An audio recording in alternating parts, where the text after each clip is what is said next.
네, 안녕하세요. 반갑습니다. 저는 고려대학교 신소재공학부 조교수 오승주라고 합니다.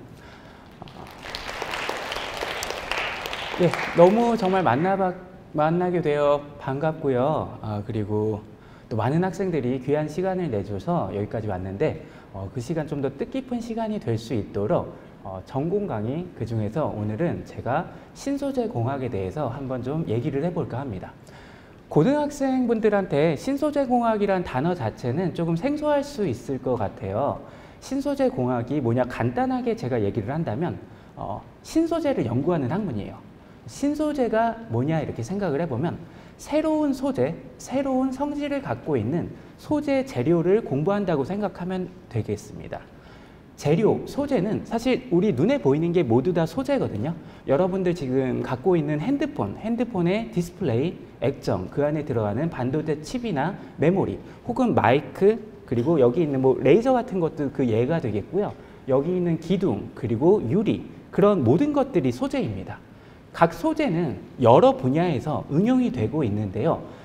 신소재 공학에서는 그 소재의 물성을 적재적소에 맞게 이해를 하고 그쪽의 물성을 최적화해서 성능을 향상시키는 그런 연구를 하고 있습니다.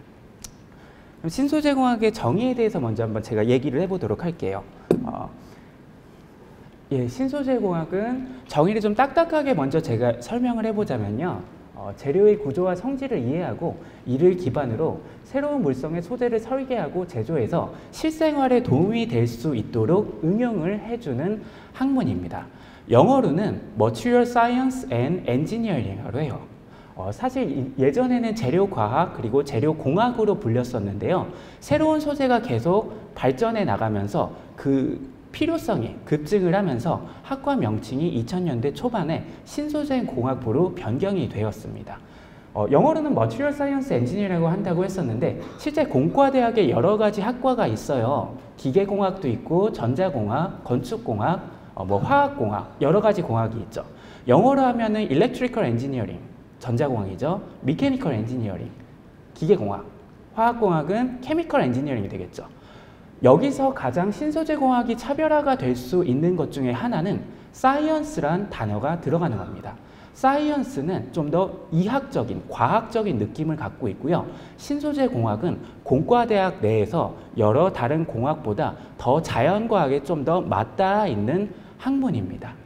그럼 그 재료과학과 공학으로 나눌 수 있다고 했는데 각각이 어떤 의미를 갖고 있는지 먼저 설명을 한번 해볼게요. 처음으로 재료과학, Material Science라 함은 재료의 구조와 성질의 상관관계를 이해하고 그 호기심을 갖고 탐구하는 학문입니다. 예를 들어 이 재료가 어떤 구조를 갖고 있는지, 이 재료가 이러한 재료가 실리콘으로 만들어져 있는지 혹은 금으로 되어 있는지 구리로 되어 있는지, 그리고 같은 실리콘이라 하더라도 어떤 이 실리콘 원자가 어떤 배열과 어떤 구조를 갖고 있는지 먼저 공부를 하고요. 그 구조에 따라서 성질이 달라지거든요. 전도도가 높아질 수도 있고 이게 투명해 보일 수도 있고 빨간색으로 보일 수도 있고 광학적 성질, 자기적 성질, 열적 성질이 다 변합니다. 그런 것들을 원천적으로 이해하고 탐구하려는 학문에 있습니다. 이에 반해서 재료공학, Materials Engineering이라고 하면요. 이는 이러한 이해를 바탕으로 새로운 성질의 소재를 설계하고 실생활에 도움이 될 수 있도록 응용을 하는 학문이에요. 그래서 실리콘이 전도도가 높아질 수도 있고 낮아질 수도 있고 이게 반도체적의 성질을 갖고 있으면 이거로 반도체 부품을 만들고 재료를 만들고 실생활에 응용을 하게 됩니다. 이 유리가 투명하면 또 기계적으로 탄탄하게 만들 수 있으면 튼튼한 강화 유리를 만드는 것도 신소재 공학 중에 하나입니다. 그럼 여기 보면은 이 Material Science and Engineering에는 한 4-5가지의 키워드가 있습니다. 그렇죠? 스트럭처와 프로퍼티는 재료 과학에 좀 더 가까운 단어예요. 이 재료가 이런 구조를 갖고 있을 때 또 어떤 성질을 갖고 있는지에 대해서 연구를 하고요. 성질이라 하면 다시 한번 전기적인 성질, 전도도가 높은지, 전기가 잘 흐르는지, 혹은 투명한지, 어떤 색상을 띠는지 이런 것들에 대해서 공부를 하고요. 또 재료 공학이라고 하면 이러한 구조와 이러한 성질의 소재를 만들기 위해서 어떻게 합성하고 제조를 하는지, 어떤 프로세스를 거치는지에 대해서 얘기를 합니다. 마지막으로 퍼포먼스에 대해서 분석을 하게 돼요. 이 반도체가 있는 뭐 트랜지스터나 여러 가지 메모리, 회로들이 얼마나 빠르게 움직이는지, 연산이 되는지, 혹은 얼마나 튼튼하고 투명한 그런 유리를, 강화 유리를 만들 수 있는지, 또 자동차에 적용이 될 수 있는지, 혹은 우주에 적용이 될 수 있는지에 대해서 공부를 하게 됩니다. 한 가지 키워드가 더 있죠. 마지막은 캐릭터라이제이션이라고 있는데 이거는 분석을 하는 겁니다. 어떤 구조를 갖고 있는지 여러분은 신소재공학부에 입학을 하게 되면은 구조 분석법에 대해서 배우고요. 그 후에는 이런 성질을 분석하는 분석 기법에 대해서 배웁니다. 또한 프로세스 분석 기법 그리고 퍼포먼스 분석 기법에 대해서도 배우게 됩니다. 정리해서 다시 한번 제가 얘기를 해드리면 신소재공학부는 이렇게 재료과학과 재료공학을 이렇게 포괄하는 넓은 의미를 갖고 있는 학문입니다. 아까 말했듯이 재료과학은 소재의 구조와 성질을 이해하고 탐구하고 연구하는 학문이에요. 결과적으로 우리는 어떤 물성을 갖고 있는지 되게 궁금해요. 이 마이크가, 내 안경이, 내 핸드폰이 어떤 물성을 갖고 있는 소재들로 이루어진지 알고 싶은데 그 물성은 기본적으로 첫 번째, 원소, 조성에 의해서 결정이 돼요. 이게 구리인지, 탄소인지, 수소인지, 산소로 이루어져 있는지에 따라서 이 소재의 성질이 많이 바뀌게 됩니다. 그리고 같은 실리콘으로 이루어져 있다 하더라도 어떤 구조를 갖고 있는지에 따라서 그 광학적, 전기적 성질이 매우 많이 바뀌게 돼요. 하나 더 나가서 같은 조성, 같은 원소와 같은 구조를 갖고 있지만 크기에 따라서도 물성이 변한다는 것이 보고가 된 바 있어요. 여러분 익숙하게 많이 들었을 것 같은데 나노라고 들어봤죠? 이 소재 재료가 나노 사이즈로 정말 작아지면은 여러 가지 물성이 바뀌어요. 예를 들어 여러분 금은 금색이라고 알고 있죠? 금이 20나노처럼 작아졌을 때는 빨간색, 조금 더 클 때는 파란색으로 되고요. 뭐 캐드뮴 셀레나이드라는 소재가 붉은 빛을 띠는데 얘네가 또 작아졌을 때는 파란 빛을 띱니다. 같은 조성이지만 같은 구조지만 크기만으로도 물성이 변하는 게 정말 신기하고 이런 것들에 대해서 호기심을 갖고 연구하는 학문이 재료과학이고요. 이렇게 최적화된 물성을 기반으로 공학적인 측면에 또 응용을 하는 것이 신소재공학입니다.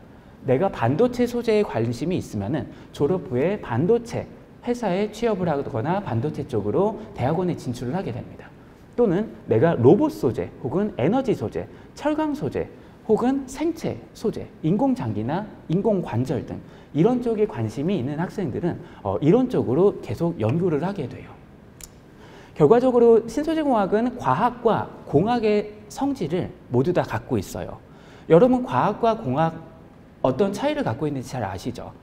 과학이라고 하면 자연과학은 자연 현상을 이해하고 연구하는 학문입니다. 이에 반해서 공학은 존재하지 않는 새로운 것을 설계하고 실제 눈에 보이는 프로덕트를 만들어서 실현화하는 것을 공학이라고 해요. 내가 말했듯 신소재 공학은 자연과학의 성격도 갖고 있고요. 그리고 공학의 성격도 갖고 있습니다. 따라서 여기 있는 여러 다른 학문의 백그라운드가 필요하고 또 이런 학문과의 융합 연구가 많이 진행이 돼요. 내가 조금 전 얘기했듯이 이 소재의 조성이 뭐냐를 생각할 때 이게 실리콘인지 구리인지 철인지 볼 때 화학적인 조성을 봐야 되고요. 또 화학적인 어떤 케미컬 본딩을 갖고 있는지 알아야 되기 때문에 화학이 정말 중요합니다. 또 그런 원자들이 어떻게 배열이 되어 있고 어떤 인터랙션을 갖고 어떤 에너지를 갖고 어떤 상을 어떤 구조를 만드는지 또 어떤 물리적인 성질을 갖고 있는지 우리는 예측을 하고 공부하기 때문에 물리학이 정말 중요합니다. 이런 물리학, 화학을 기반으로 여러 가지 모델링을 하고 우리가 이해를 하는데 수학은 정말 필요한 요소라고 할 수 있겠죠. 생체재료 쪽에서는 생물학도 중요하겠고요. 나아가서 이런 자연과학을 기반으로 한 이해를 바탕으로 여러 가지 공학에 응용을 하게 돼요. 반도체 기반의 전자공학 기반의 소재를 연구를 하고요. 그리고 뭐 로봇, 우주, 항공, 자동차에 들어가는 소재를 만드는 연구를 하기 때문에 기계공학, 그리고 뭐 화학공학과도 또한 건축공학, 어떤 철강을 쓰는지, 어떤 건축 소재를 쓰는지에 따라서 공부를 하기 때문에 밀접한 연구가 있습니다. 실제로도 신소재공학은 다양한 학과의 교수님들과 여러 융합 공동 연구를 하고요. 신소재공학에 깊이 있는 지식을 갖고 있는 학생들이 학사, 석사, 박사를 마쳤을 때 그 학생은 신소재공학과 교수가 되는 경우도 많이 있고요. 실제로 그 학생이 신소재공학 백그라운드로서 물리학 교수, 화학 교수, 아니면 전자공학과 교수, 화학공학과 기계공학과 교수로 재임하는 경우도 많이 있습니다. 그만큼 신소재공학은 넓은 분야의 지식을 포괄하여 공부를 하고 눈에 보이는 모든 소재를 공부하기 때문에 넓지만 그 중에서도 내가 갖고 있는 관심사에 있는 한 가지 그 소재에 집중해서 여러분은 대학원에 가게 된다면 더 공부를 하게 될 거예요. 예, 여기까지 신소재공학이고요.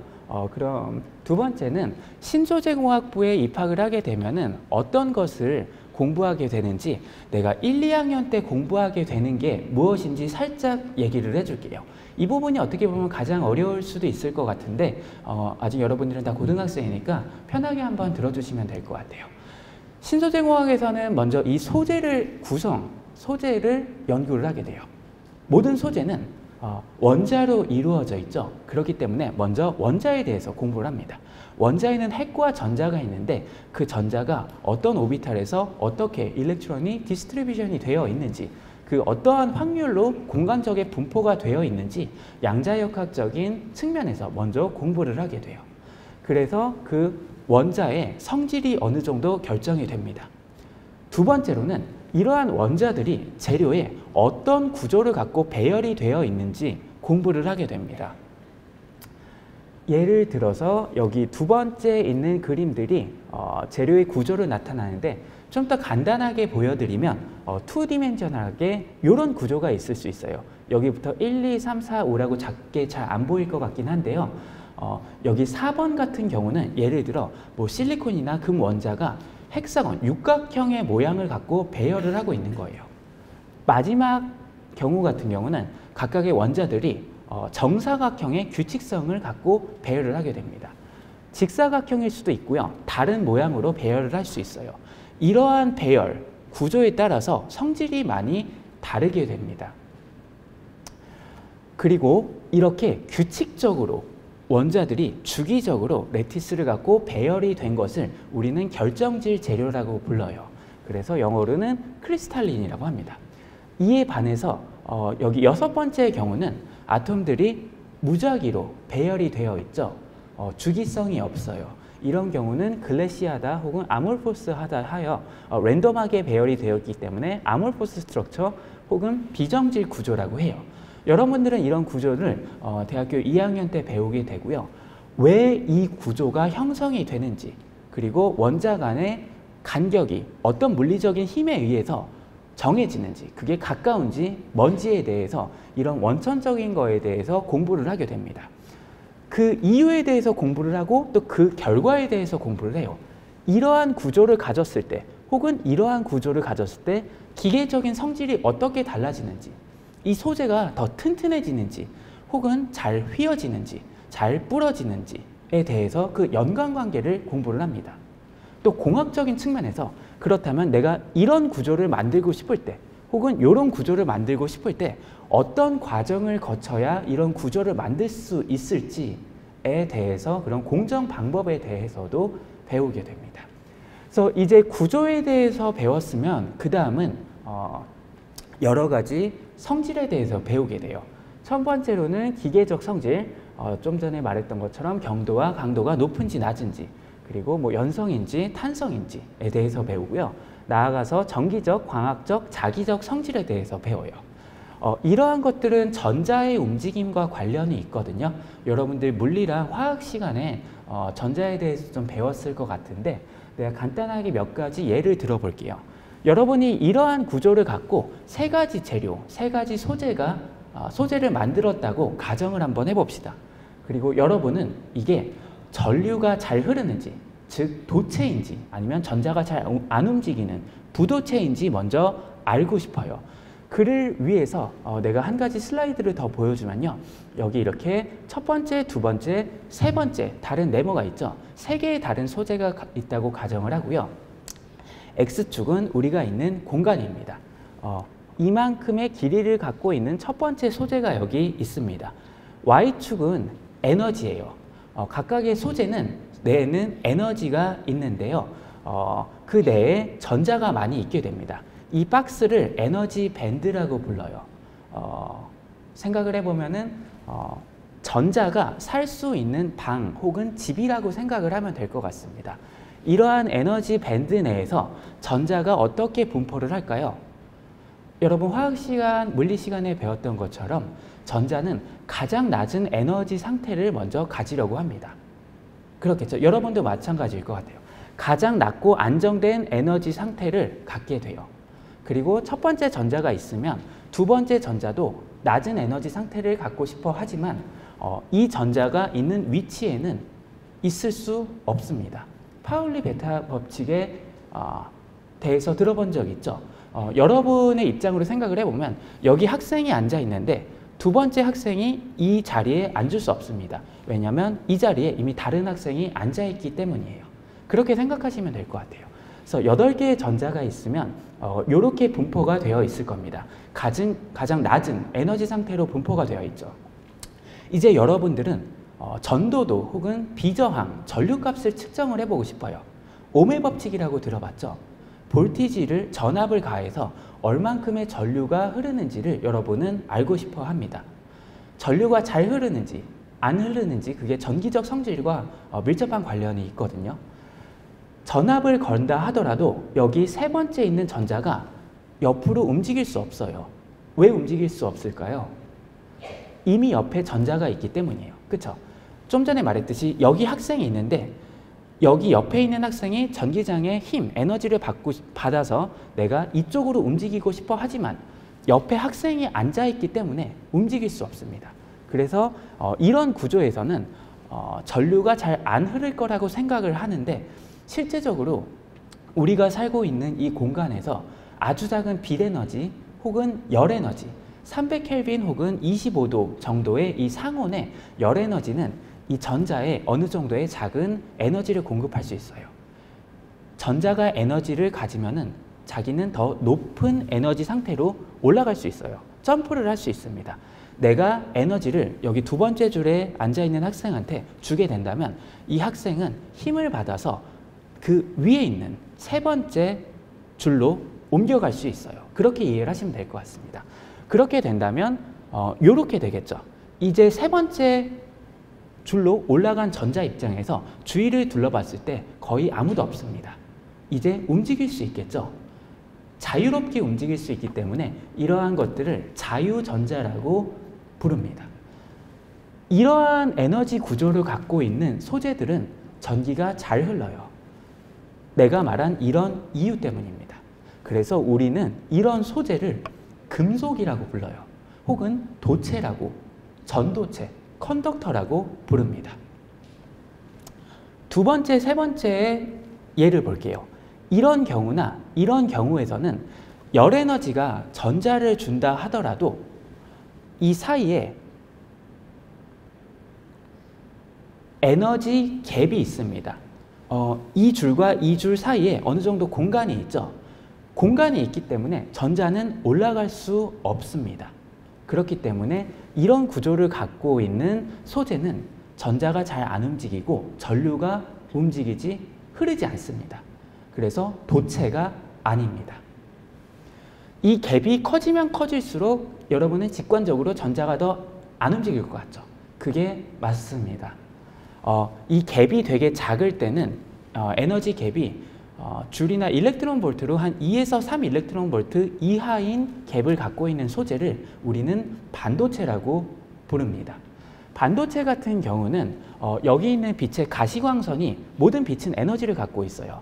빛 에너지가 파란색은 3 일렉트론 볼트, 빨간색은 2 일렉트론 볼트 정도예요. 이런 빛이 전자한테 에너지를 전달할 수 있겠죠. 그렇죠? 이 빨강, 파란 빛이 이 전자, 이 소재에 흡수가 될 수 있어요. 흡수가 된다고 하면은 그 흡수된 에너지는 전자한테 전달이 되고 그 전자는 이렇게 위로 올라갈 수 있습니다. 빛을 받게 되거나 외부 에너지를 받게 되면은 어느 정도 전자가 움직일 수 있고 전류가 흐르는 도체의 성질을 가질 수 있습니다. 그래서 우리는 이런 소재를 반도체라고 불러요. 마지막을 볼게요. 여기는 빛 에너지보다 훨씬 더 큰 갭을 갖고 있어요. 그래서 그 빛 에너지가 이 소재 혹은 이 전자에 의해 흡수될 수가 없습니다. 그래서 전자를 점핑시킬 수가 없고 이거는 부도체라고 불러요. 대표적인 예가 저기 뒤에 있는 유리입니다. 유리는 전기가 흐르지 않죠. 왜냐하면 큰 갭을 갖고 있어요. 빛을 준다 하더라도 그 빛이 이 소재나 전자에 의해서 흡수가 될 수 없어요. 왜냐하면 빛 에너지가 이 갭 에너지보다 작아요. 빛이 흡수될 수 없기 때문에 투과가 됩니다. 내 안경도 글래스죠. 빛이 투과되기 때문에 이 안경, 이 글래스는 투명한 성질을 갖고 있어요. 그리고 투명한 만큼 갭이 크기 때문에 전기가 흐르지 않습니다. 이런 전기적, 광학적 성질에 대해서 보통 2학년 때 많이 배우게 돼요. 반대로 도체나 반도체는 빛을 모두 흡수할 수 있는 성격을 갖고 있어요.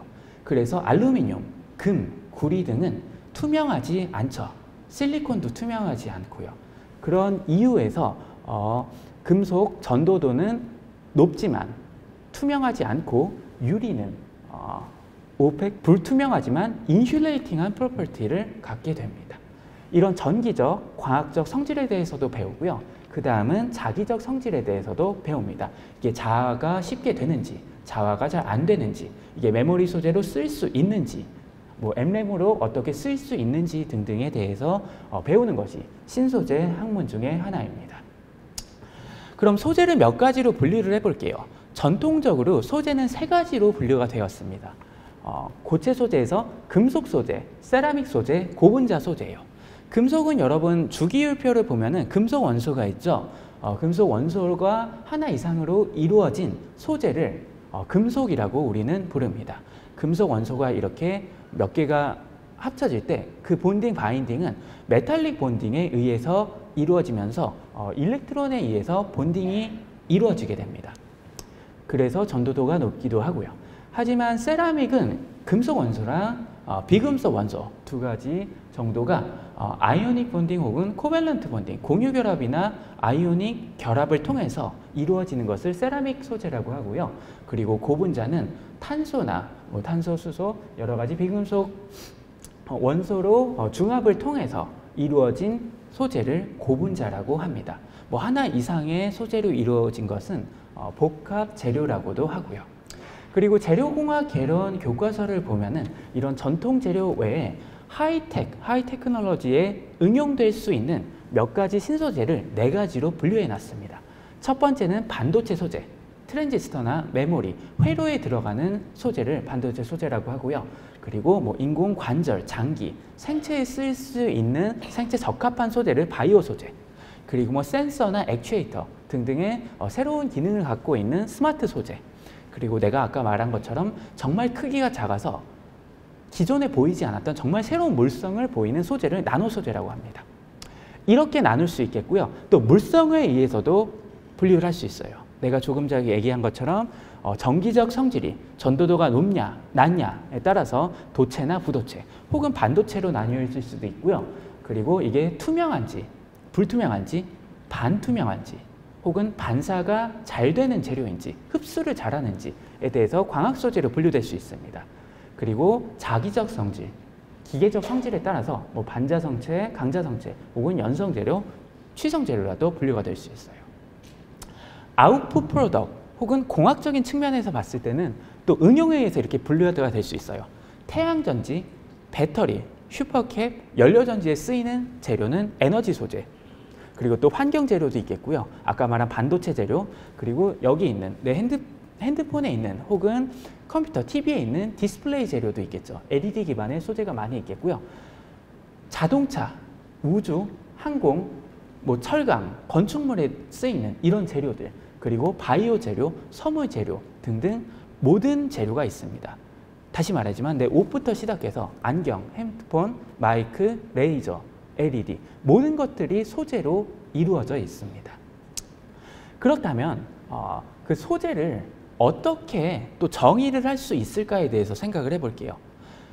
간단하게 좀 설명을 하기 위해서 한 가지 예를 들어 볼게요. 우리나라는 반도체 강국이죠.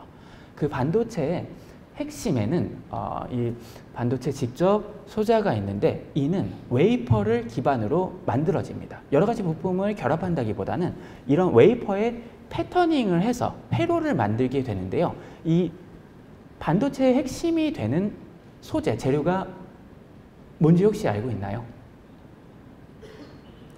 예, 그렇죠. 실리콘입니다. 실리콘으로 이루어져 있어요. 실리콘은 지구상에 가장 풍부하게 존재하는 재료 중에 하나예요. 그런 이점이 있고요. 친환경적이고요. 비싸지 않습니다. 여러 가지 장점이 있죠. 그리고 반도체적인 성질을 갖고 있어요. 그럼 실리콘은 어디서 얻을 수 있을까요? 정말 쉽게 얻을 수 있어요. 실리카 혹은 이런 모래에서 얻을 수 있습니다. 모래에 있는 규소가 즉 실리콘이죠. 너무 많이 있기 때문에 쉽게 얻을 수 있어요. 그렇죠?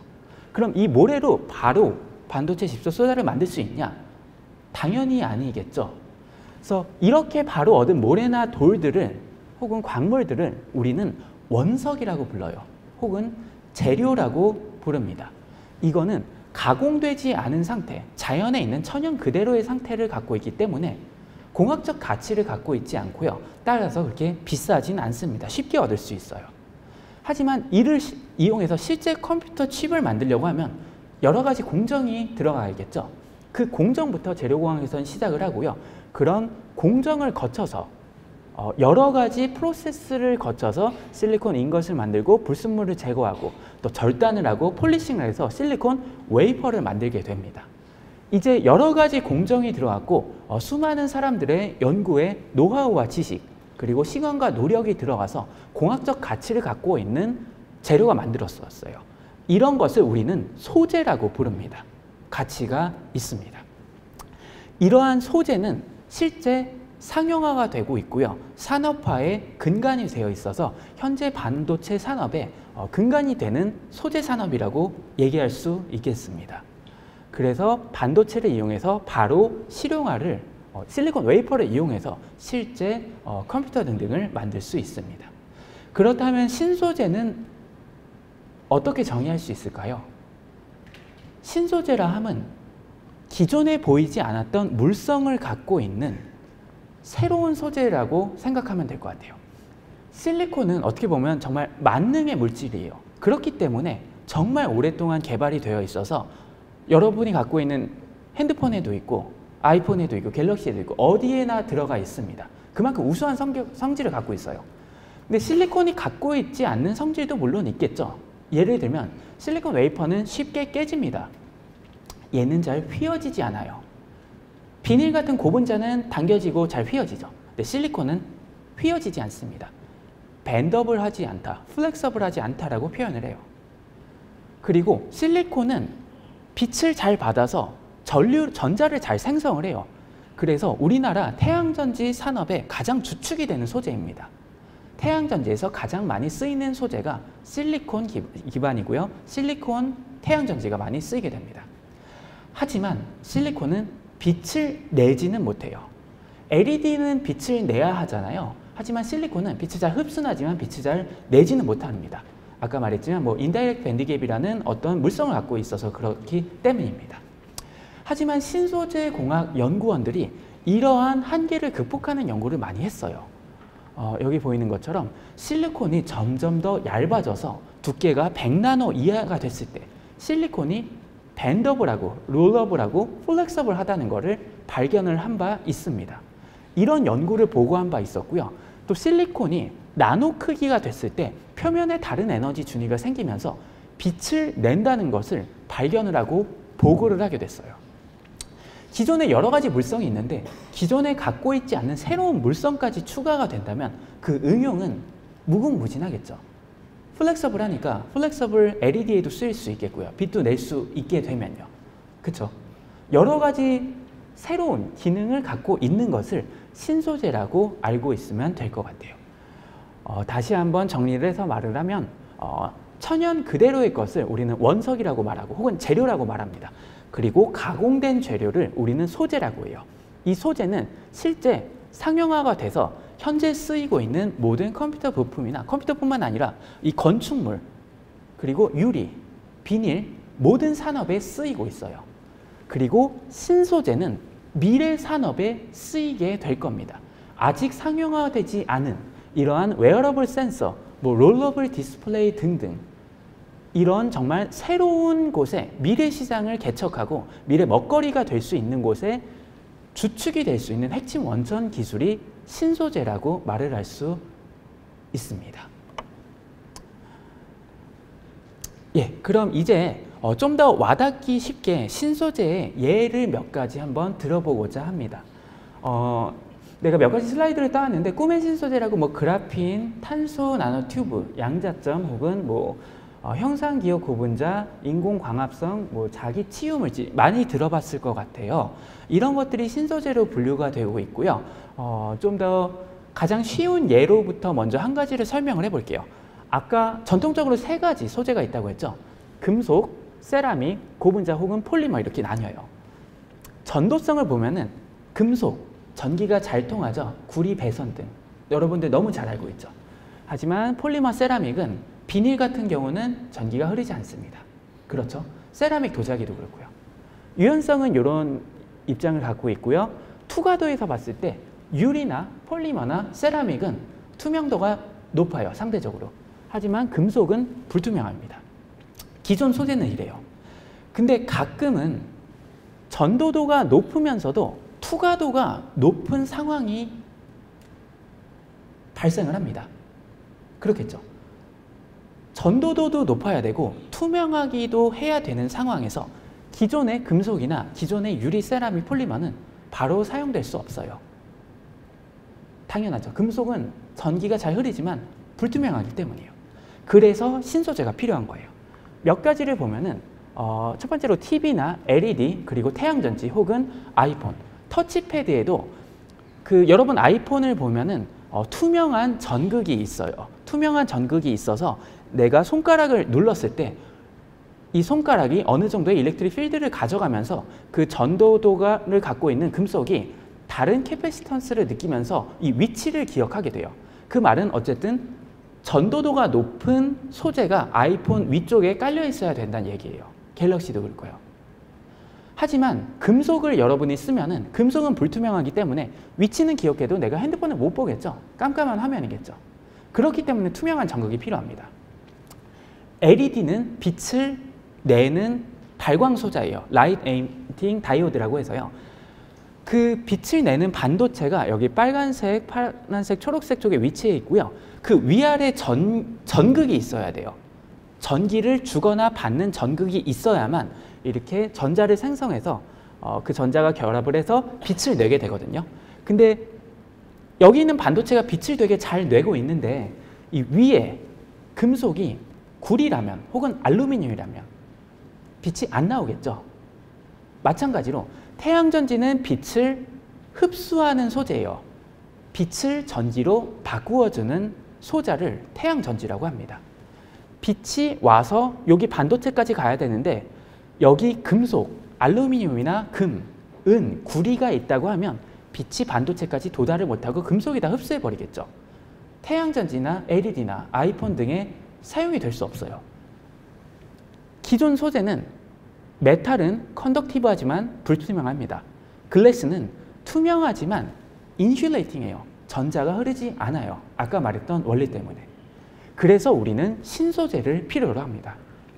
신소재 연구진들이 투명한 유리 기반의 밴드갭이 크지만 도핑을 이용해서 자유전자를 많이 만들 수 있는 트랜스페런트 컨덕티브 옥사이드 TCO, ITO 같은 예를 들 수 있겠는데요. 이런 TCO를 개발을 했고요. 또 정말 얇은 은나노선 혹은 CNT, 너무 얇아서 눈에 보이지 않습니다. 하지만 이렇게 배열이 되어 있으면 서로 거미줄처럼 네트워크를 갖고 있어서 전기가 흐를 수 있어요. 그래서 여러분은 컨덕티브하면서 트랜스페런트한 두 가지 양립될 수 없는 성질을 다 갖는 소재를 개발을 할 수 있고요. 현재도 그 성능을 높이기 위해서 여러 연구진들이 이러한 투명 전극을 만드는 연구를 진행을 하고 있습니다. 이게 첫 번째 예가 되겠고요. 두 번째 예는 좀 더 과거로부터 돌아가 보도록 해볼게요.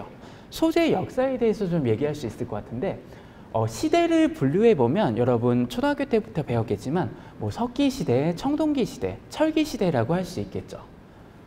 석기시대는 뭐 기원전 한 200만 년 전부터 한 3000년 전까지라고 보통 디파인을 하고 있고요. 왜 석기시대라고 부르죠? 알고 있는 학생 있나요? 왜일까요? 석기를 썼기 때문에 석기시대예요. 그리고 기원전 3000년 전부터는 청동기 시대가 도래했습니다. 왜 청동기 시대죠? 대단한데요? 청동기를 써서 청동기 시대입니다. 조금 더 난이도가 있는 질문 해볼게요. 그 다음은 철기 시대가 됐어요. 왜 철기 시대일까요? 대단한데요? 철을 써서 철기 시대라고 합니다. 시대가 소재의 흐름에 따라서 시대가 명명이 됐어요. 그만큼 소재가 중요합니다. 저희 학과 교수님이 항상 하시는 얘기이긴 한데요. 근데 왜 발전을 했을까요? 인간은 항상 더 풍요롭고 편안하고 안락한 생활을 하고 싶어 했어요. 의식주를 해결해야 되겠죠. 배가 고팠어요. 더 맛있는 거를 먹고 싶었어요. 돌로 사냥하기보다 청동기로 사냥하기가 수월하죠. 그쵸? 그리고 그렇게 편안하게 되면 사람들이 이제 모여서 공동체 생활을 하게 돼요. 그럼 그룹이 생기고 또 부작용일 수 있겠지만 그룹 간에 다툼이 있어요. 전쟁도 일어나죠. 전쟁에서 이기기 위해선 무기가 필요하죠. 내가 칼을 갖고 있고 철 기반의 칼을 갖고 있고 이 학생이 돌을 갖고 있고 싸우면 누가 이길까요? 내가 이기겠죠. 왜 내가 이길까요? 내 전투력이 더 높기 때문입니다. 더 강한 무기를 갖고 있어요. 철이 돌보다 더 강하기 때문이에요. 근데 이러한 것들이 쉽게 개발되진 않았어요. 청동기까지도 1000도 온도에서 공정을 해서 만들 수 있겠지만 철은 일반적인 불의 온도 1000도보다 더 높은 1500, 1600도 정도의 공정 과정을 거쳐야 돼요. 그런 과정이 개발이 됐기 때문에 철이 개발이 된 겁니다. 철이 개발이 되면서 전투력이 더 높아졌습니다. 모두들 동의를 하죠. 지금은 어떤 시대일까요? 지금은 반도체가 많이 개발이 된 그리고 여러 가지 전자기기, 로봇기기, 우주 항공기기가 개발이 됐습니다. 따라서 반도체 기반의 여러 가지 레이더망도 있고 레이저도 있고 로켓도 있고 미사일이 있습니다. 총도 개발이 됐고요. 전투력이 급상승했죠. 비교가 안 되게 세졌습니다. 과학기술과 소재기술이 발전을 했기 때문이에요. 이렇게 소재가 발전을 하면서 부작용이긴 하지만 어쨌든 전투력이 상승을 하게 돼요. 미래에는 어떤 모습일까요? 미래는 어떤 상황이 있고 어떤 사람들이 있을까요? 아무도 예측할 수는 없겠죠. 굳이 한 가지를 내가 예측을 해보면은 여러 가지 중에 이런 모습일 수 있습니다. 아이언맨. 그죠? 더 세 보이죠? 전투력이 급상승하게 돼요. 왜냐하면 날아다니고 자유자재로 레이저를 쏘고 이게 근데 먼 나라의 일은 아닙니다. 근데 이런 거를 아이언맨 로봇을 개발하기 위해서는 여러 가지 소재가 개발이 돼요. 개발이 돼야 됩니다. 정말 튼튼하고 하지만 가벼운 철강 갑옷 소재 그리고 손에서 레이저를 쏠 수 있는 정말 얇지만 강한 레이저 발광 소재 그리고 이러한 전원을 공급할 수 있지만 몸에 부착이 될 수 있는 정말 얇은 전원 공급 장치나 배터리 혹은 무선 장치 나를 날게 해줄 수 있는 장치들 이러한 소재들이 개발이 돼야 됩니다. 그래서 미래에서도 신소재가 정말 중요하다고 얘기를 할 수 있을 것 같아요. 두 번째로 이러한 시대를 다시 한번 생각을 해본다면 의식주로 나눠서 소재가 발전이 되면서 점점 더 나은 삶이 되겠죠. 더 좋은 집이 있고 좋은 음식을 만들 수 있었습니다. 옷은 어땠을까요? 옷도 계속 개발이 되었습니다. 선사시대에는 청동기시대 이전에는 공룡이 있고 여러 가지 짐승에서 도망가기 위해서 추위로부터 나를 보호하기 위해서 아무거나 이렇게 걸쳐 입었습니다. 하지만 시대가 발전하고 섬유 산업들이 발전을 하고 소재 산업이 발전을 하면서 좀 더 시원하거나 따뜻하고 가벼운 옷이 개발이 됐죠. 요새는 어떻죠? 여러분들 훨씬 더 이쁜 옷, 경량화된 옷, 더 따뜻한 옷을 입고 있죠. 프린팅 기법도 있고 다양한 색상의 옷을 입고 있습니다. 그럼 미래에는 어떤 옷을 입고 있을까요? 미래에는 어떤 옷을 입고 있을 것 같아요? 어떤 옷을 입고 있을까요? 맞습니다. 그를 기반으로 한 아이언맨, 로봇을 입고 있을 수도 있겠죠. 지금 말한 것처럼 웨어러블 기기를 입게 될 수 있어요. 웨어러블 센서를 입을 수 있고요. 웨어러블 소자, 웨어러블 기기를 몸에 부착하게 됩니다. 실제적으로 갤럭시 기어나 핏빗 같은 것도 착용을 하고 있는데 그것은 착용을 하는 것이고 거기에 나아가 정말 이런 것들을 입을 수 있게 될 겁니다. 심지어 이렇게 디스플레이 자체도 입을 수 있는 디스플레이를 개발이 될 거라고 생각을 하고 있습니다. 방송가를 보면 여러 가지 좀 트렌디한 면을 되게 따라가는데 그 중에서도 두 가지 드라마를 하나 내가 선택해 봤어요. 몇 달 전에 종영했던 것 중에 여우각시별이라고 본 적 있나요? 여기서 이재훈이 웨어러블 기기를 갖고 있죠. 웨어러블 기기로 입고 있습니다. 정말 강한 힘을 갖고 있죠. 그게 여우각시별에서 내가 봤었고요. 이제 종영을 한 1주, 2주 남긴 것으로 정확한지 모르겠네요. 어쨌든 아람브라 운전의 추억에 있는데 여기 현빈은 웨어러블 렌즈를 착용을 합니다. 그 렌즈를 착용하면은 여기 있는 렌즈 내에 수많은 소재들이 있어요. 반도체 칩, 디스플레이, 배터리 등등이 있습니다. 이 렌즈를 착용을 하면 드라마에서 어떻게 됐죠? 새로운 가상의 공간이 보입니다. 그렇죠? 로그인을 하게 되고요. 게임 속으로 들어가서 실제 보이지 않는 것을 마주치게 됩니다. 적과 싸우고 아름다운 여인도 보게 되겠죠. 이런 것들을 할 수 있는 거는 렌즈 안에 여러 가지 축적된 기술이 있기 때문입니다. 근데 이게 먼 미래의 일이 아니에요. 다시 한번 얘기를 하겠지만 내가 5년 전에 예전에 있었던 그룹에서도 이런 웨어러블 기반의 소재와 웨어러블 소자, 웨어러블 센서들을 실제적으로 만들었고요. 단지 아직까지 상용화가 안 될 뿐이고 좀 더 발전이 돼야 되는 것이긴 하지만 너무 허망한 얘기는 아니라는 겁니다.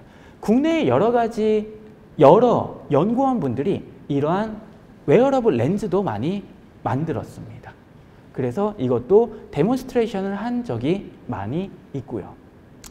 이러한 웨어러블 기기를 그럼 어떻게 만들어야 되고 무엇이 핵심 원천 기술인가에 대해서 한번 생각해 볼게요. 여기 보이는 것처럼 타임지에서도 나왔었는데 이 웨어러블에서는 여러 가지 디스플레이랑 여러 가지 센서, 여러 가지 반도체 소재들이 입을 수 있는 형태로 있어야 돼요. 그거를 우리는 전자피부, 일렉트로닉 스킨이라고 합니다. 일렉트로닉 스킨은 일렉트로닉스와 스킨의 합성어예요. 이 스킨이라고 할 수 있겠죠. 일렉트로닉스를 여러분이 생각하면은 어떤 느낌이에요? 일렉트로닉스 뭐가 있죠? TV, 컴퓨터, 여기 있는 화면들. 걔네는 하드합니다. 기계적으로 딱딱해요. 그쵸? 피부는 어떻죠? 좋아요. 소프트하죠. 들어가죠. 당겨지죠. 팔꿈치 같은 경우는 스트레인이 100%까지 걸리게 됩니다. 피부는 소프트합니다. 그럼 이 스킨은 어때야 할까요? 소프트한 컴퓨터, 소프트한 디바이스가 개발이 돼야 해요. 밴더블 해야 되고요. 플렉서블, 롤러블 혹은 스트레처블한 디바이스가 혹은 그런 소재가 먼저 개발이 돼야 합니다. 하지만 기존의 소재를 보면 폴리머, 고분자는 플렉서블하고 스트레처블해요. 비닐 같은 게 대표적인 예죠. 하지만 전기가 흐르지 않습니다. 일렉트로닉스에는 세마이컨덕터 혹은 메탈 같은 컴포넌트가 많이 들어가요. 이 소재는 컨덕티브 혹은 세미컨덕티브합니다. 하지만 플렉서블하거나 스트레처블하지 않죠. 기존의 소재로는 이런 이스킨 혹은 웨어러블 센서, 웨어러블 기기를 만들 수 없습니다. 그래서 신소재를 개발을 해야 돼요. 그래서 플렉서블하면서 스트레쳐블하면서 세미컨덕티브 혹은 컨덕티브한 소재를 개발해야 됩니다. 어떤 연구진들은 폴리머에 이런 세미컨덕티브한 기능을 주는 연구를 하고 계세요. 또 어떤 분들은 세미컨덕터나 메탈에 이런 기능을 주는 연구를 하고 있습니다. 예를 들어서 쉬운 예를 볼게요. 여기 있는 나무 같은 것들은 딱딱하죠. 플렉서블하지 않아요. 휘어지지 않아요. 어떻게 휘게 할 수 있을까요? 얇게 만들면 돼요. 종이도 같은 재질이고 정말 얇은 판재는 좀 휘어지죠. 종이는 잘 휘어집니다. 두께에 따라서 기계적인 성질이 변해요. 플렉서블해질 수 있어요. 반도체 칩, 금속을 충분히 얇게 만들면 이렇게 될 수 있습니다. 하지만 종이는 스트레쳐블하지 않죠. 종이 잡아당기면 찢어지죠. 우리 피부는 늘어나요. 따라서 웨어러블에 쓸 수 있는 소재는 늘어나야 됩니다. 종이를 어떻게 늘어나게 할 수 있을까요? 종이의 가운데 칼집을 여러 개 지그재그로 내면은 잘 보일지 모르겠는데 이런 식으로 만들면은 종이는 분명히 늘어나게 됩니다. 그렇죠? 스트레인이 특정 공간에 집중이 되면서 종이도 늘어날 수 있어요. 이런 뱀 모양 같은 꼬불꼬불한 모양을 갖고 되면 스프링처럼 늘어나게 됩니다. 이러한 원리에 입각해서 신소재공학 연구원들이 이 웨이퍼가 정말 얇아졌을 때 이렇게 플렉서블하고 밴더블해진다라는 것을 연구 결과에 보고를 했어요. 그리고 실리콘이나 금 같은 것에 이렇게 뱀 모양, 스프링 모양의 패턴을 넣었을 때 실제적으로 이렇게 스트레쳐블한다는 연구 결과를 보고한 바 있습니다. 그래서 플렉셔럴 레지디티 자체가 두께의 디펜던스에서 이런 경향을 보이고요. 실제 피부에 이러한 웨어러블, 소자, 센서 기기가 여러 가지 칩들을 넣었을 때 이렇게 꼬집거나 하더라도 망가지지 않고 잘 작동하는 이런 기기를 만들었습니다. 그 핵심에는 신소재 공학이 있다고 다시 한번 얘기를 해볼까 합니다. 시간이 많지 않아서 마지막 예를 보여주려고 했는데 여기는 좀 더 짧게 하도록 할게요. 세 번째는 나노 기술입니다. 나노는 10의 마이너스 9승이라는 이런 정의를 갖고 있고요. 나노 재료가 왜 각광을 받게 되냐면 표면적의 증가랑 크기에 따라서 성질이 바뀌었기 때문에 사람들이 너무너무 신기했어요. 그리고 너무 좋은 성질을 갖고 있었어요. 나노 기술이란 나노물질과 나노 구조를 설계하고 제작해서 실생활에 도움이 되도록 응용하는 기술이에요. 신소재 공학과 비슷한 정의를 갖고 있죠. 다만 사이즈가 나노 크기입니다. 여러 학문 분야의 융합이 필요해요. 여기 있는 모든 분야에 필요하지만 핵심은 신소재 공학이 또 나노 기술의 중점에 있다고 제가 감히 얘기를 할 수 있을 것 같아요. 왜 특이하냐에 대해서는 여러분들이 나중에 대학에서 더 배우게 될 거고요. 기본적으로 이런 벌크에 대비 2차원, 1차원, 0차원으로 가서 정말 좁게 되면 그 안에 전자가 구속 효과를 느껴요. 내가 집에서 돌아다닐 때 편안하잖아요. 근데 내가 관 속에 되게 좁은 데 갇혀 있다고 생각을 하면 공간적인 압박이 있고 스트레스를 받죠. 내 성격도 변할 거예요. 그렇게 비유를 해서 전자가 양자 구속 효과라고 너무 좁은 곳에 갇혀 있으면은 일렉트로닉 프로퍼티랑 밴드 스트럭처가 바뀌어서 밴드 갭이 커집니다. 밴드 갭이 커진다는 거는 다른 빛을 낸다고 생각하시면 될 것 같아요. MIT 연구진이 개발을 한 건데 붉은색이었던 캐드뮴 셀레나이드 양자점이 5나노에서 4나노, 3나노로 올수록 무지개색처럼 색이 변한다는 것을 확인을 했었고요. 이런 퀀텀 닷이라고 불리우는 양자점을 기반으로 삼성에서는 QLED, 퀀텀 닷 LED TV를 작년에 출시하기도 했죠. 너무 좋은 광학적 성질을 갖고 있기 때문입니다. 그래서 신소재 공학에서는 이런 나노 소재를 합성하는 방법도 배우고요. 물성을 분석하는 방법도 배웁니다. 금은 아까 말했듯이 금색이지만 20나노는 빨간색, 은도 은색이지만 모양과 크기에 따라서 파란색도 됩니다. 이건 최근에 개발이 됐지만 실생활에 쓰인 거는 중세시대부터예요. 중세시대 성당에 가보면 이렇게 유리에 빨간색, 노란색, 파란색이 있죠. 그 사람들은 알고 있었어요. 정확히 왜인지 모르지만 나노랑 플라즈모닉 효과인데 그 사람은 몰랐지만 은을 정말 갈아서 얇게 만들어서 유리에 넣으면 얘네가 파란빛을 띈다. 루비색을 띈다라는 것을 알고 있었습니다. 이를 기반으로 이런 것들이 개발은 중세시대 한 500년 때부터 응용이 됐었고요. 최근 들어서야 그 원리를 이해할 수 있게 됐습니다. 그리고 나노 소재뿐만 아니라 신소재 공학에서는 나노 소재, 금속, 반도체, 세라믹, 고분자 소재를 어떻게 분석을 하는지에 대해서 배우게 됩니다. 좀 전에 말했듯 이런 양자점이나 나노 소재는 정말 다양한 응용 분야가 있고요. 정말 뛰어난 발광 특성을 갖고 있기 때문에 삼성에서는 퀀텀 닷 기반의 LED TV를 출시를 했고요. LG에서는 올게닉 LED, OLED를 출시를 했죠. 올게닉 물질은 기본적으로 플렉서블해요. 거기에 어떻게 전도성, 세미컨덕티비티 프로퍼티를 주기 때문에 며칠 전에도 LG에서 롤러블 TV를 만들었다고 개발을 했었죠. 언급을 한 바 있었습니다. 거기에도 유기전자 소재가 신소재 공학을 공부하시는 연구원분들이 개발을 했기 때문에 그런 것들이 가능했다고 얘기를 할 수 있을 것 같아요. 그래서 이런 쪽을 공부한다라고 하고 있고요. 한 5분 정도 더 마지막으로는 고려대학교 신소재공학부에 대해서 얘기를 해볼게요. 고려대학교 신소재공학부는 예전에 금속공학과 요업공학과로부터 신설이 되었었고요. 90년도에 두 학과가 합쳐져서 금속 재료금속 공학부로 통합이 되었고, 그리고 2005년도에 정말 새로운 소재가 점점 더 많이 나오면서 신소재 공학부로 개편을 했습니다. 우리나라의 많은 재료공학부의 학과가 이 당시 신소재 공학부로 이름을 변경을 했었죠. 25분에서 27분의 교수진이 계시고요.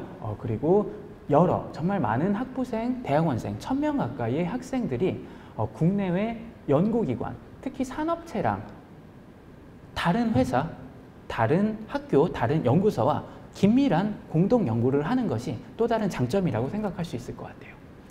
교과목으로는 2학년 때 여러분들은 재료과학개론, 여기서 재료 구조물성, 어떤 구조를 갖느냐를 배우고요. 그리고 기계적 물성, 전기적, 자기적, 광학적 물성에 대해서 배우게 됩니다. 3학년 때는 좀 더 심도 있게 양자역학이나 고체물리, 결정학, 연력학, 상평학에 대해서 배우고요.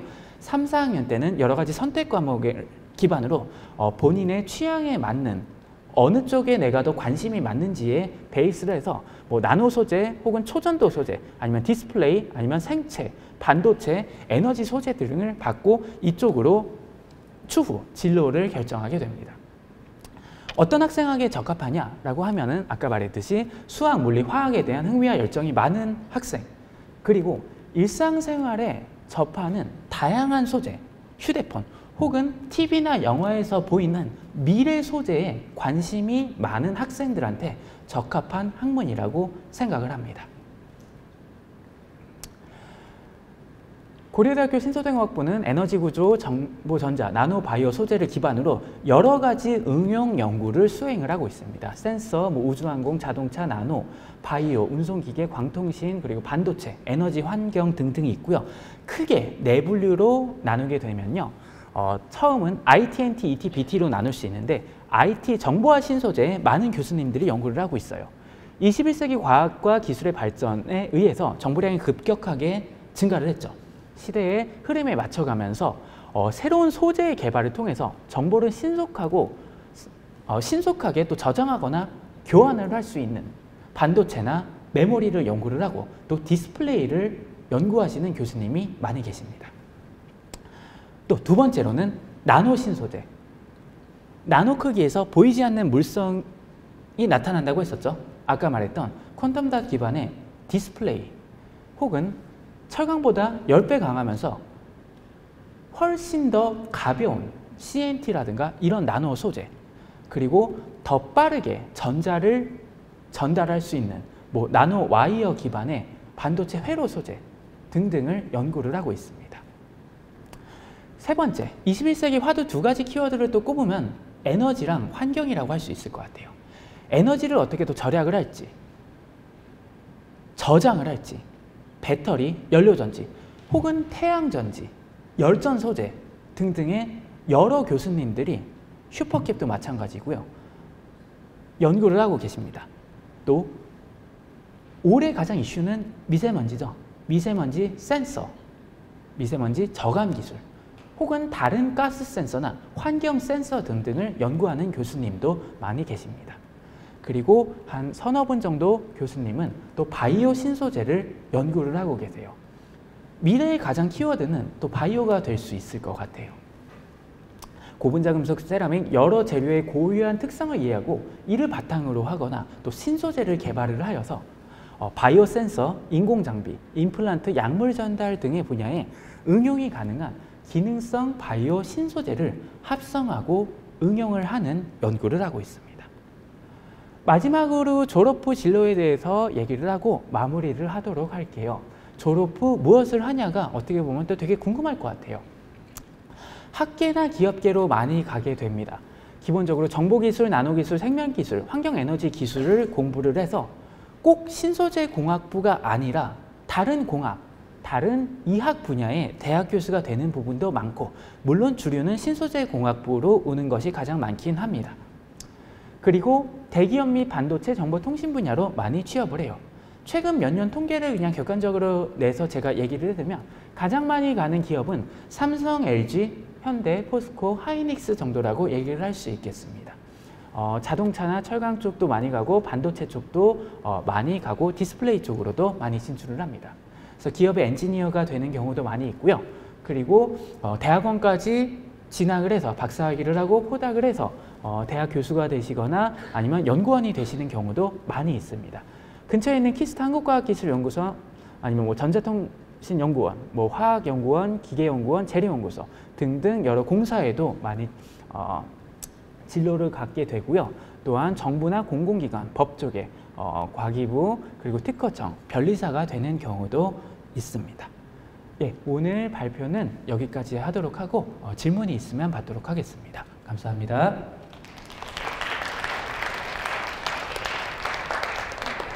안녕하세요. 충북 청원고등학교 재학 중인 최수현이라고 합니다. 네. 저는 이제 에너지 물장이 관심이 많아서 이제 아까 실리콘 말씀하실 때 굉장히 주의 깊게 들었는데 실리콘으로 이제 태양광 그 모듈 판을 만든다고 할 때 찾아보니까 10년 정도밖에 이용을 못한다고 하더라고요. 열화 특성 때문에. 그래서 현재 이거에 대해서 연구가 진행되는지 여쭤보고 싶고 또 진행되고 있다면 어떤 방향으로 진행되는지 한번 여쭤보고 싶습니다. 예, 좋은 질문 감사합니다. 실리콘 태양 산업에도 여러 가지 문제점이 있고 근데 퀄리티를 얼만큼 좋게 하느냐에 따라서 그 수명이 조금씩 달라지는 것도 맞아요. 그 뭐 특정 나라의 특정 기업에서 만드는 소재가 훨씬 더 퀄리티가 많으면 좀 더 높게 가는 것도 있고요. 또 그 원천적인 이유가 뭔지에 대해서도 공부를 하고 해석을 하려고 연구를 많이 진행을 하고 있고요. 뿐만 아니라 실리콘보다 좀 더 가볍고 그리고 진짜 플렉서블한 부착형 태양전지도 개발이 많이 되고 있거든요. 유기 태양전지, 뭐 양자점 태양전지, 페롭스카입 태양전지 같은 경우는 훨씬 더 싸고 쉽게 만들 수 있는데 그런 소재는 지금 말한 것처럼 더 안정성 문제가 있습니다. 얘네는 뭐 1년도 못 가는 단점이 있는데 왜냐하면 이게 신소재이기 때문이에요. 정말 최근에 개발이 됐어요. 기존에 존재하지 않았는데 2007년에 어떤 분이 연구를 하시는 대학 교수님이 새로운 뭐 양자점 유기 소재, 페롭스카입 소재를 개발했고 이게 태양전지로 쓰일 수 있다. 이렇게 돼서 이제 데몬스트레이션에서 계속 개발을 해가는 과정이죠. 그래서 여러 가지 난관이 많이 해결이 됐고요. 거기서도 이제 안정성 문제가 마지막 난관으로 남아 있고요. 안정성 문제가 이제 해결이 되는 순간 이 신소재도 사람들은 이제 또 그냥 소재라고 부를 수도 있겠고요. 이제 산업화가 되겠죠. 그런 방면 이 신소재랑 현재 많이 쓰이고 있는 산업화에서 쓰이고 있는 소재 쪽에서 기업의 연구원들, 대학 연구소의 연구원들이 정말 열심히 연구를 하고 있습니다. 정동신과학고등학교에 재학 중인 유동석이라고 합니다. 태양전지에서도 역시 관심이 많아서 주의 깊게 들었는데 다른 나라들의 논문을 살펴보면 우리나라에서와 달리 실리콘 기반이 아니라 뭐 DSSC라든지 QDSSC 같은 비실리콘 기반의 어떤 유리로 된 태양전지가 많이 연구되고 있는데 국내에서는 그게 엄청 적게 연구가 되고 있더라고요. 그런 연구 경향에서 차이가 나는 이유가 뭐라고 생각하시는지 예, 얘기 잘 들었습니다. 2010년도 이후에 가장 요새 태양전지의 핵심 키워드 하나를 얘기하면 페롭스카이프 태양전지라고 하는데요. 그게 DSC랑 양자점 태양전지, 유기 태양전지보다 효율이 훨씬 높게 올라가고 있어요. 그래서 가장 각광받고 효율이 거의 2배 가까이 높거든요. 그래서 전 세계에서 가장 각광받고 가장 관심이 있는 소재고 그를 기반으로 하는 게 페롭스카이프 태양전지고요. 그 페롭스카이프 태양전지의 선구자인 교수님 몇몇 분이 우리나라에 있고 그 태양전지를 만든 교수님, 연구진들이 우리나라에 있고 좀 과장일 수 있겠지만 전 세계 논문에서 가장 그쪽 분야의 가장 높은 저널에 있는 논문을 이렇게 게재하신 교수님의 반 이상이 국내 연구진입니다. 그래서 국내에서 정말 활발하게 그쪽에 연구를 하고 있다고 생각하시면 될 것 같아요. 그리고 또 반도체 강국이라서 반도체 산업 쪽으로도 정말 한국이 많이 연구를 하고 있고요. 그래서 그쪽에 관련된 기술은 뭐 미국이나 유럽에 뒤처지지 않고 심지어 훨씬 더 앞서 나가는 응용 연구를 한국에서 훨씬 많이 하고 있습니다. 더 잘하고 있고요. 네, 그렇습니다. 그럼 시간이 돼서 오늘은 여기까지 하도록 하겠습니다. 예, 감사합니다. 네, 좋은 말을 들려주신 저희 손재 교수님께 다시 한번 더 큰 박수 부탁드리겠습니다.